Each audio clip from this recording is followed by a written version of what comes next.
Majo, John, Nad, and Juanito. Holding on to my Juanito name. We're on to like day 17 or something like that in the U.S., but I'm still Juanito.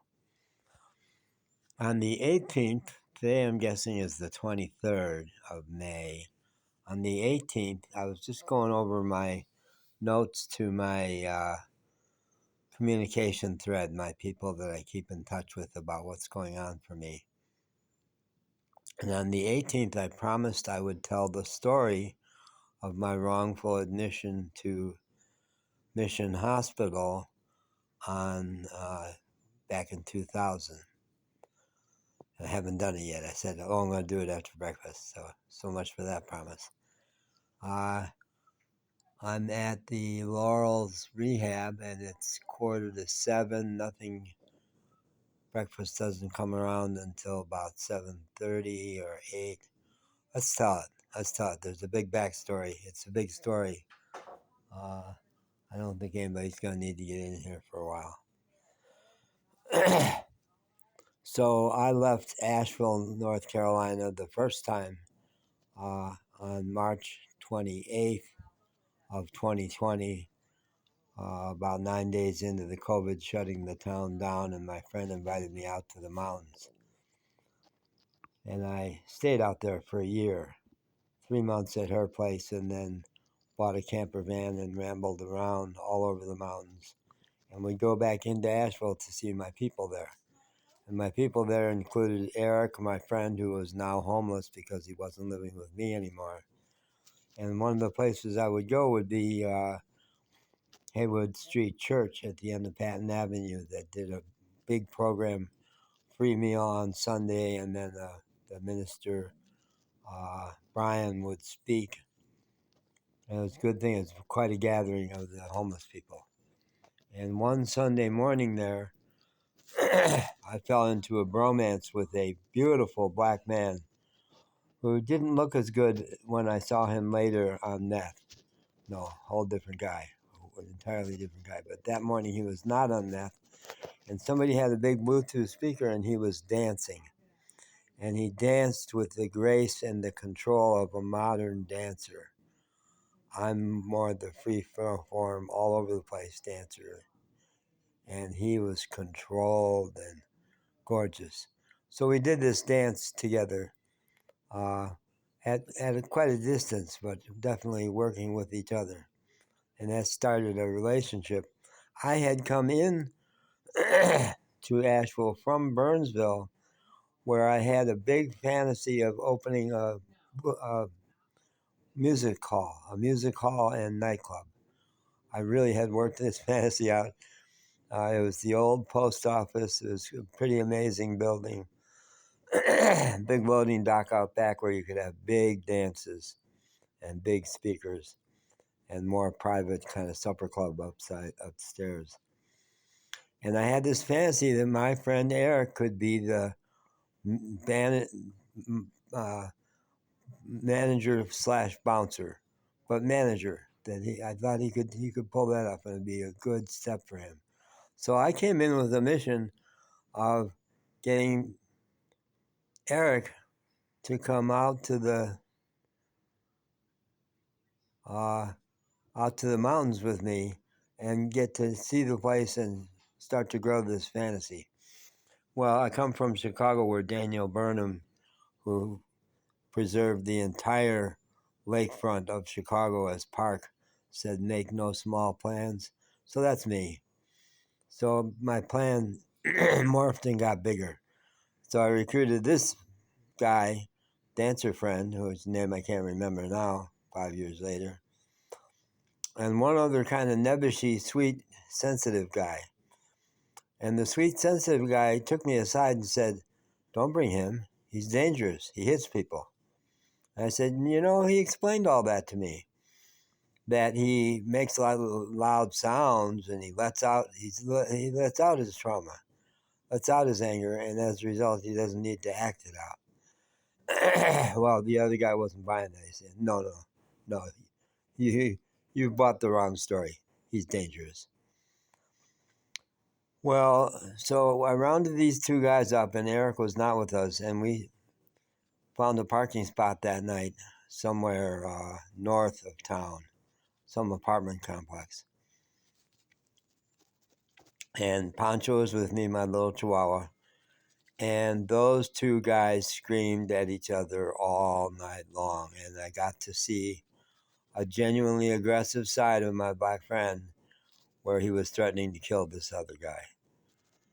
And around about morning, Pancho and I went for a long walk, and I did some soul searching and realized this, this is not work. This is not going to work. This is not going to work. So I rounded those two guys up when I got back to camp and said, this isn't going to work. I'm going to take you guys back into town. And my friend who, the word about him, he told me, or somebody told me that the way he practiced his punch was in thin cloth gloves punching trees or brick walls. Somehow he didn't break his hand. Well, he about broke me because the words were not out of my mouth that he hit me so hard and so fast, point blank. I never saw it. I never felt it. It never hurt. But he also just wanted screaming he was going to kill both of us and threw my phone back into the bushes. That's how my first iPhone went away. So I managed to get us into town and drop them off. And the third guy says to me, you got to go to the hospital.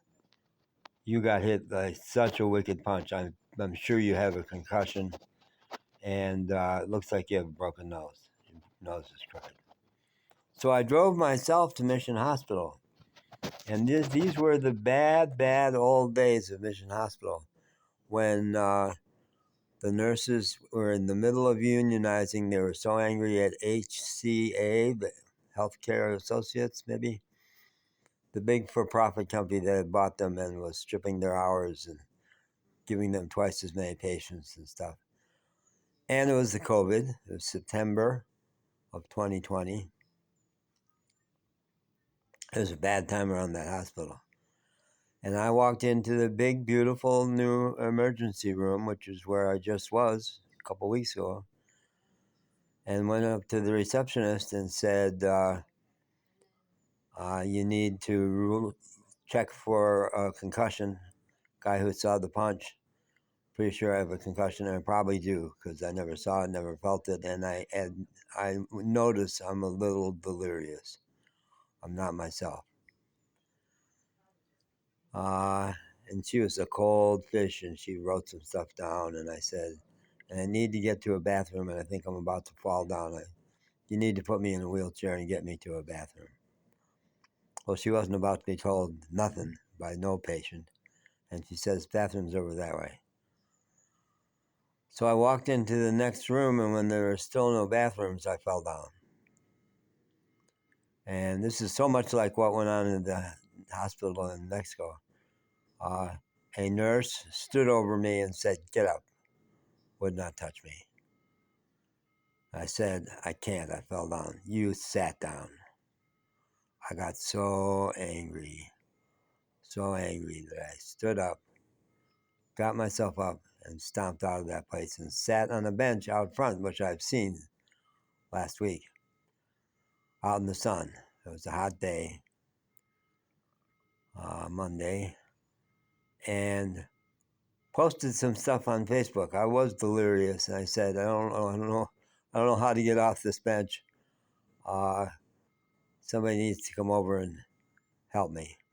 And finally, Jen Garrett, my friend Jen Garrett, drove by and went in and talked to someone in the ER, and they brought a wheelchair out, some social worker who I ended up having a lot of dealings with. They wheeled me back in and wheeled me right into the ER and never told me they had wheeled me into the psych ER because the woman, I'll use that word, at the desk who had greeted me, I'll use that word, saw my history of 5 psych admissions at Mission Hospital,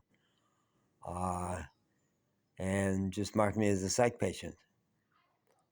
And they never checked for concussion. One nurse or nurse's aide or somebody asked me a few questions. That was it. She says, "No, you don't have a concussion." And in the next 15 days, I was brought by ambulance 3 times to their ER, where they said, "You have a nasty concussion, terrible, and a broken nose." So I waited 24 hours. It took a while for me to find out that this was the psych holding area, and I was mad. Oh, I was mad. But I think I was there 24 hours before finally a psychiatrist in another state, part of that same health system, interviewed me by a computer. And when the nurse wheeled the computer into the room where I was at that point, I said, "This would not be good for someone who's having a problem with reality, this disembodied head in the box." But that's what happened. And he was a cold fish, and he was clearly looking for some reason to hospitalize me. And I had never, in all my hospitalizations, had never been against my own will. It had always been voluntary. So there was a point in his interview where I said to him, "You asked me once if I had firearms," and I said, "No, I'm a happy guy. I love everybody. And now you've asked the same question in about 3 slightly different ways. What are you up to?" And he says, "Thank you for your time," and he hung up. I looked at the nurse who was in the room and said, "I'm fucked, aren't I? He's got the power." And sure enough, a couple hours later, he wrote a note to hospitalize me because I was a danger to myself. And I looked at the nurse when she told me, I said, "You've been with me for 24 hours. Have you seen any sign of me being a danger to myself?" She says, "He didn't ask us. He never asked anything about what you were like here on the unit. He just wrote the order." So that's a guy I would like to see come down. Now that I'm back in the U.S., 2 years in Mexico, all this started to seem very distant, like, you're not going to sue that hospital. But even after having been in the hospital and now liking the hospital and liking the people a lot, and I also hear there's still a lot of backstory about HCA and a big movement in the community to get them to sell the hospital back. So it's all feeling very real again now, and seeing the places. So I was 16 hours, somewhere between 12 and 16 hours before I got released. I called all my friends, my old therapist who vouched for me, the woman who had signed me out of psychiatry. I had my last psychiatry appointment with Peggy O'Hara. That's a whole big story. But she's the one who said, "You don't belong here. It was a mistake always for you to be diagnosed as bipolar." And to say he's off all his meds, he is not a psych patient anymore. And all that needed to happen was for Mission Hospital to send a release of information to that big psychiatry practice. And they were going to send over my record saying that I hadn't been treated for psychiatry for a long time, and they say it was always a mistake. So I went up to the nursing office to see what's happening. Let's make that happen. Let's get that release sent over there. And the social worker said, we're in a meeting. Wait over there. And I sat over there and observed. And I know I've worked in those units. I know the rhythms of those units. They weren't in a meeting. They were chatting. And I was like, come on. I want to get out of here. So I went back up and knocked a little harder at the window. And the social worker, who didn't like me, looked at the big, tough Buncombe County cop who was the security guard there and said, he nodded, said, I'll handle this. So he comes out the door and stands nose to nose with me and says, "Get away from my door." Oh, I was mad.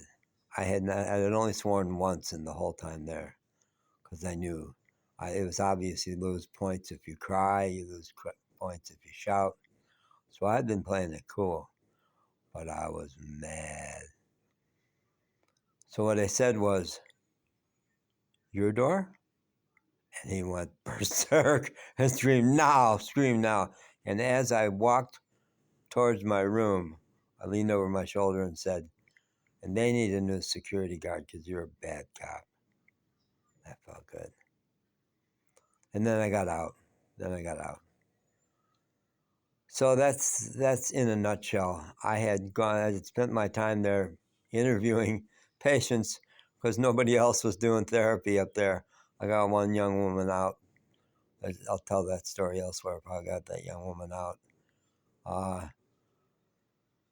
But I left there with a plan. I'm going to sue that hospital. They are going to pay.